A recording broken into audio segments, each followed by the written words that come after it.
with the 2022 draft officially out of the way, the players are in, and we thought it'd be kind of a fun idea to take a look at what we think the starting offenses and defenses will look like with these new picks brought into the team. So, Jamie, you ready for this?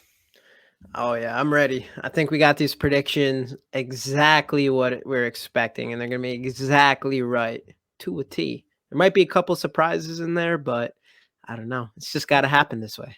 Yeah, for sure, for sure. I mean, obviously, we're taking into account competition. Obviously, with a lot of these rookies, we want to give them the starting job, but we kind of, based on certain positions, we kind of had to give it in a different direction. And we'll get into more. We'll get into those a little bit more as we get to those positions. So, with that being said, let's jump right into our projected 2022 starters after the 2022 draft. Thanks everybody for watching GG Sport podcast of the Minnesota Vikings. We're endure heartbreak, but always bleed purple.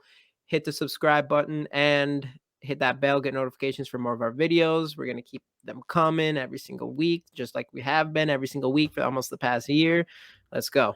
So yeah, the boy, the legend, the guy who drives the meanest van around, especially now, Kirk Cousins, Captain Kirk. Yep. Not a lot of questions with this one. This one was pretty straightforward. Obviously, signed him to the contract extension. So this is pretty much it. Kirk Cousins, the man, the myth, the legend. Yeah. He will be your Minnesota Vikings starting quarterback. But we noticed something kind of odd in the draft. We didn't draft any quarterbacks. So that, to me, that shows me that maybe they think they have something with Kellen Mond, or they think they can work with Kellen Mond. So it'll be interesting to see how this new staff works with him, and maybe they see him as a potential starter down the road. Who really knows? But for now, the van driver, Mr. Kirk Cousins, is the boy.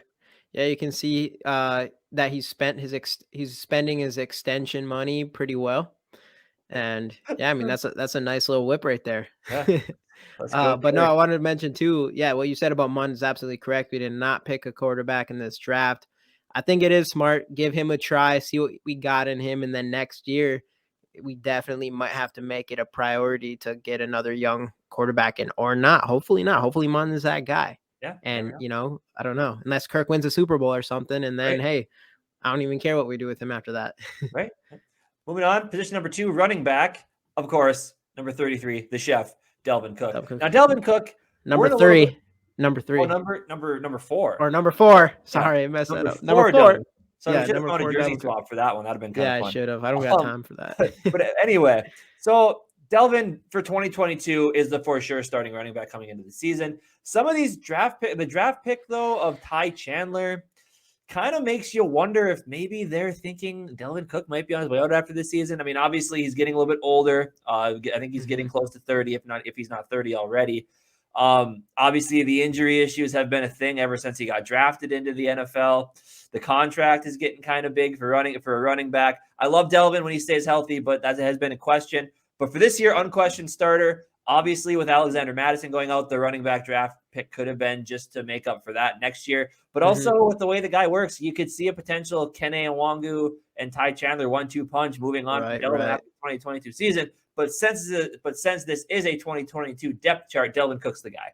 And he could be the guy, for the next couple years too. We don't know. We'll see how this season goes. If he stays healthy all season, I expect him back the next season. He says, we'll see, but he says to expect his best season yet as number 4. So I'm excited. I think man, that offense is gonna be crazy. When he's healthy, top 5 running back in the NFL. Easily top 5 running back in the NFL. So next position, I almost forgot about it. Jamie needed to remind me about This is the most important position on our team. CJ Ham, baby. Let's go. Duluth native CJ Ham. Yeah. Guy's a stud. Pass catcher, short yardage, running back when need be. Excellent blocker. Excellent blocker. We did just re-sign Jake Vargas, but I don't see him supplanting CJ Ham by any Jake Vargas, one of the 2 big roster moves we made the other day.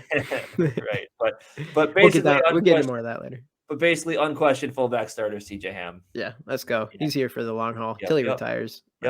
Next position, probably the best player on the team, wide receiver 1, JJ Justin Jefferson, J-Jets, whatever you want to call him. There's no question. He's wide receiver 1 in the rankings of the entire NFL. Very well, definitely can be ours. Absolute stud. I'm excited to see what he does this season. I'm a little nervous to see what he does after next season, though. He's going to be wanting some money, especially Resigning with is all what these he's doing. contracts. With Justin Jefferson, I know a lot of these teams are trading their star receivers. With Justin Jefferson, you give him whatever money he wants. 30 I don't mil a even year. care. Cash it. Sorry, Kirk. Your money's going straight to Justin Jefferson. Kellen Mond, you're up. Yep. Wait, what did you say? How much per year? 30 million a year. 30 million. No, he's That's gonna what Tyreek Hill's getting paid. He's going to be pushing for 40, 45. I thought you were saying under. Yeah, it's going to be. Yeah, it's going to be closer. It's probably going to be closer to 35. But I think AJ Brown wasn't his. I think what he got was like 26 4 years, a year. 100, I think, something like that. So that's a little nicer. Yeah, you know, but AJ anyway, Brown always trying to say he's better than Justin Jefferson and stuff. The man, the myth, the legend. No doubt this guy starts week 1, starts all season, breaks records, breaks the hearts of opposing cornerbacks and safeties. Let's roll. Let's go. Moving on to wide receiver 2, another Minnesota boy, Adam Thielen. Again, another one of those guys. The health has been a concern. We didn't really address receiver in the draft, so you don't, obviously they feel comfortable running with Adam Thielen. I feel comfortable with Adam Thielen. Absolute stud. When he's healthy, one of the best red zone targets in the NFL. Unquestioned wide receiver 2 of the Minnesota Vikings. He's amazing route runner. He can beat you deep, not always. He's getting a little long in the tooth now, but amazing route runner. He uses that to his advantage. I wish I had his numbers for red zone touchdowns, but I mean, he's had what double-digit touchdowns the last 2 seasons, and he missed some games. So right. I still think when healthy, he's a top 20 receiver in the NFL. So, and I think he's still, I think he will be this year too, if not even better than that. And that's why I'm not surprised that we didn't pick a receiver going into this draft. But I do see people's points where we do have to look into, replacing him eventually. But I just don't think it's there yet, man. He's that guy he's that veteran receiver that just lasts a long time. You can just tell. Yeah. We definitely could have drafted a guy like Jameson Williamson to sell whatever. But we might have the future wide receiver 2 on our roster already, and that guy is our wide receiver 3, KJ Osborne. Now, KJ Osborne, big jump last year, right? Yes, massive. Yeah, obviously 2 years ago when he coming in as a rookie out of the University of Miami, a lot of coming in mainly as a punt and kick returner. He got demoted from his punt and kick returner spot. Did not do a very good job. Coming into this year, or 2021 season, people are kind of like, okay, failed kick returner, wide receiver, probably not even going to make the roster, right? A lot of people question that. Comes in, training camp, looks amazing, shows out, comes into the regular season, has a great season for a number 3 receiver. Had the game winner against Carolina in overtime.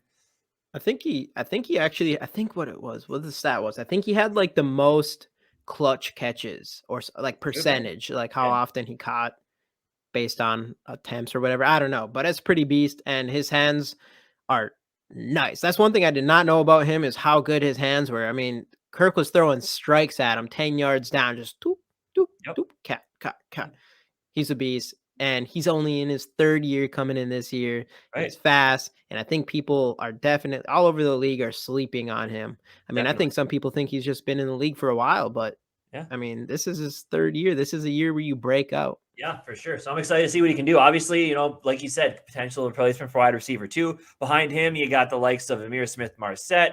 You got Jalen Naylor, draft pick this year. You got Olabisi Johnson, who was a solid number 3-4 receiver. He was hurt last year, tore the ACL. He's going to be in the fold. You got some other practice squad guys in there as well. So it'll be interesting to see what happens there. But for sure, unquestioned wide receiver 3 after last year. And we have ISM, who caught fire at the end of the year.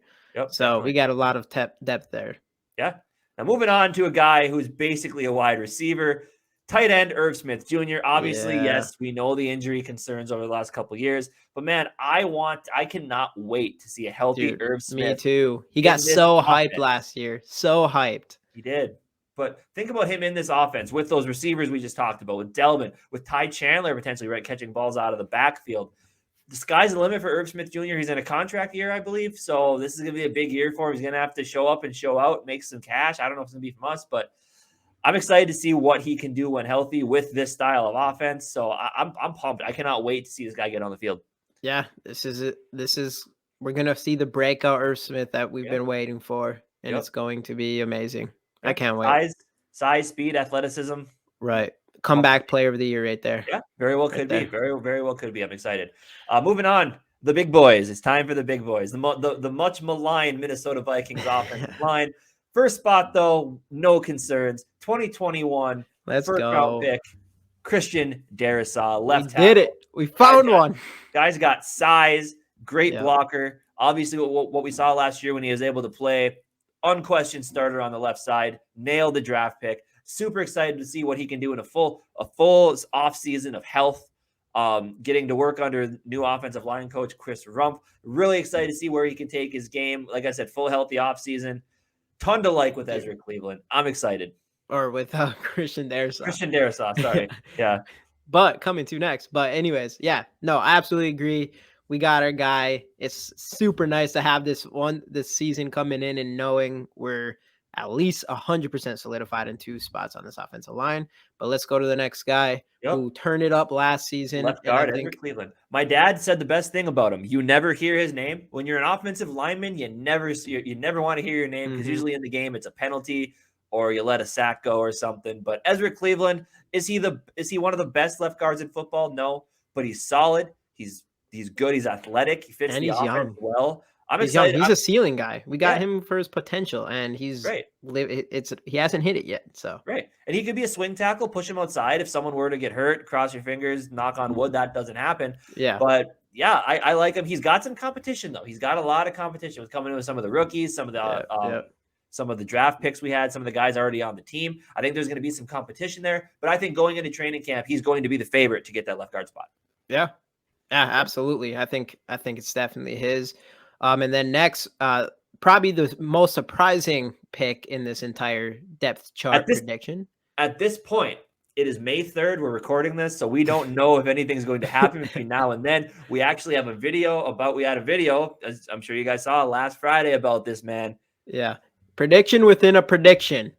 J.C. Treader. Let's go. Come on. Make it happen, Quezzy.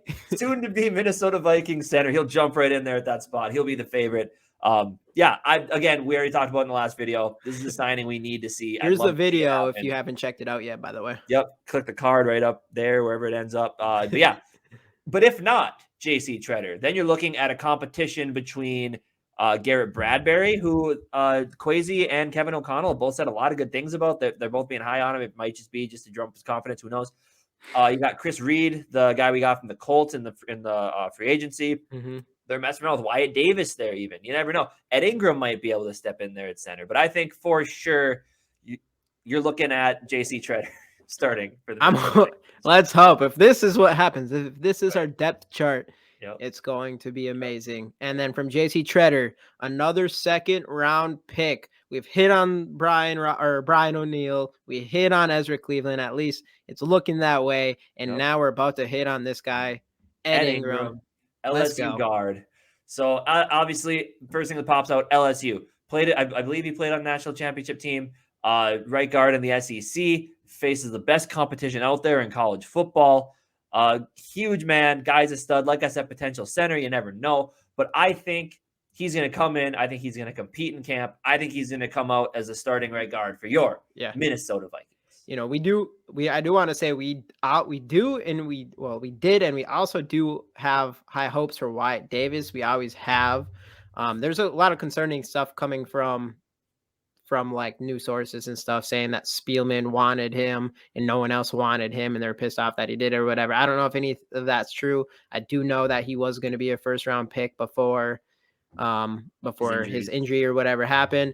So I think it's going to be a real battle, but I hope it's a battle between them two, and then the best player wins that battle. And we got to go with our second round pick from this year, since we don't even know what we got in Wyatt Davis yet.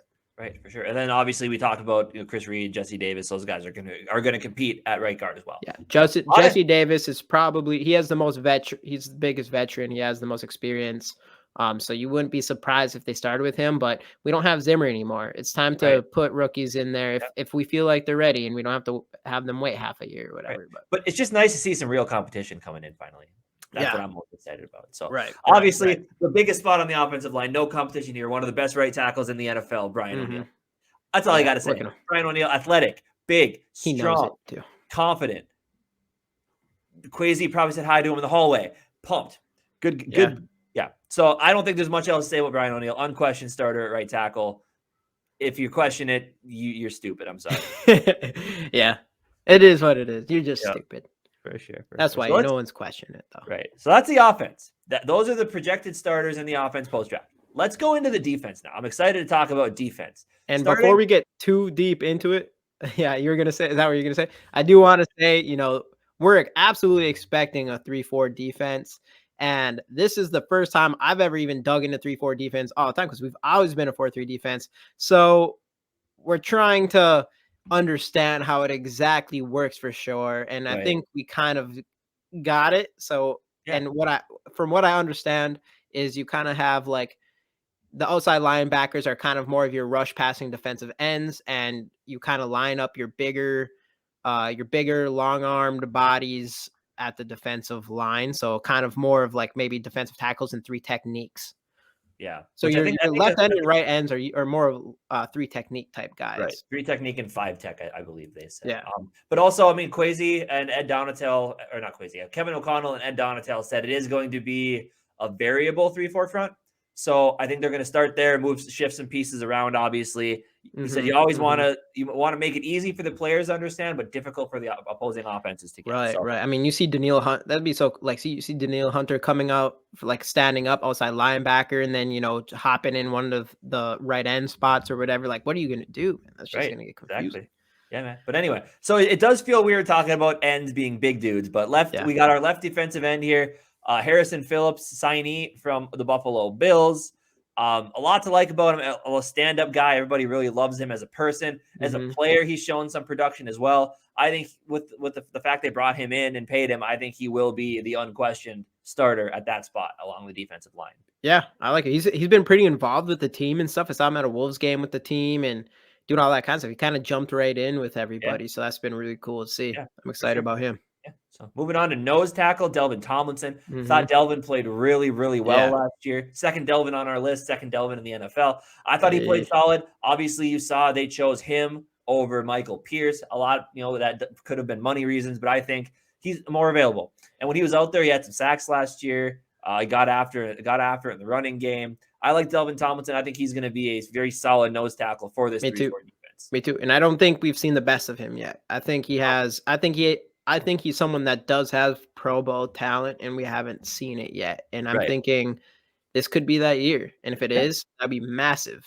For sure. Now, next spot, a guy that could play nose tackle, but we got him at the right end spot.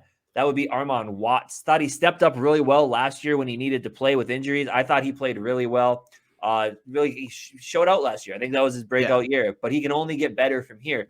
And I, again, don't know with the backups. I don't know exactly how they're going to structure this, but I do see him being in that spot. Same here. And I wouldn't be surprised if you did see, Danielle Hunter come up to the left end, and then maybe you have someone else come out on that other left linebacker spot, something like that. I don't know if I see him as like the guy that's always going to be there. You might see, I think that's going to be like an interchangeable piece for us. We have other potential actual defensive ends too that could step in, like Janoris Robinson or what's his face, obviously Patrick Jones third, not Patrick Jones, but who started with also Patrick Jones, DJ Wanham. That's brain fart. Sure. But and like you said, they might mix that in too. Drop one of them back to linebacker. Right. One of them goes back to cover. Danielle Hunter comes up and rushes. Exactly. Rushes. There's all kinds of crazy stuff you can do with the 3-4. It's crazy. Yeah. Excited. It's Kwesi. It's Kwesi. Right. It's Kwesi. Yeah. That's it. So let's jump back into those linebacker spots, starting with the right outside linebacker, Danielle Hunter. Absolute stud. If he could stay healthy, man, him and Zadarius Smith are going to wreak havoc on opposing offense. We didn't want to give away who our left outside linebacker is, but spoilers. We all kind of know. But yeah, so super excited to see what he's going to do. If he can stay healthy, seeing him in the stand-up linebacker pass rushing role, it's going to be exciting. Not much more needs to be said. The guy can stay healthy. Yeah. It's going to be great. One of the best in the entire league. Comeback player of the year if Irv Smith doesn't get it. So, yeah. All right, moving on to your left outside linebacker, Zadarius Smith, of course.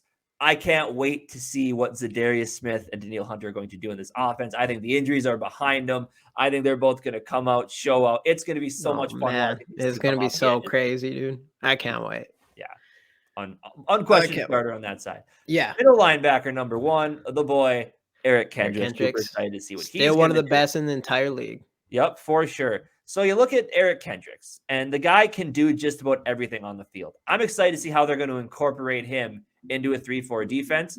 But yeah, I mean, of course, I've been saying this a lot because a lot of these guys are unquestioned starters, but unquestioned starter at one middle linebacker spot for sure. Mm-hmm.